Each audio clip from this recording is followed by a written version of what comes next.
આ પ્રસંગ છે રામાયણનો, જ્યાં રાશિઓમાં રામાયણનો એક પ્રસંગનું વર્ણન છે. અને આ પ્રસંગે મારા પિતાજીએ એમની કવિત ફોર્મમાં લખ્યું છે, વર્ણવ્યું છે. પેશ છે રાશિ में रामायण.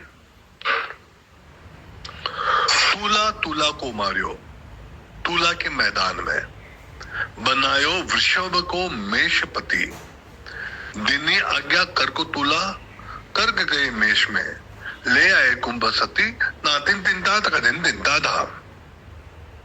અર્થાત તુલા તુલા કો માર્યો, રામ અને રાવણની રાશિ એક જ છે જે તુલા છે.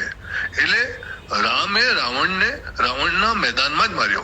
તુલા તુલા કો માર્યો, તુલા કે મેદાન મેં. અને ત્યારબાદ બનાયો વૃષભ કો મેષપતિ. વૃષભ એટલે બવઉ, વિભીષણને મેષપતિ અને લંકાપતિ બનાવ્યો. અને ત્યારબાદ દીની આજ્ઞા કર કો તુલા. તુલા એટલે રામ, અને આજ્ઞા જે રામજી આપી એ કર્કને આપી. કર્ક એટલે હડ, હનુમાન. તો હનુમાન આજ્ઞા લઈને ક્યાં જાય છે? કર્ક ગયે મેષ મેં, અશોક વાટિકામાં જાય છે. મેષ એટલે અલઈ, મેષ મેં. લે આયે કુંભ સતી. કુંભ સતી એટલે સીતામાં. લે આયે કુંભ સતી, સીતામાને લઈને આવે છે. ના તિન તિન તા તક દિન તિન તા ધામ.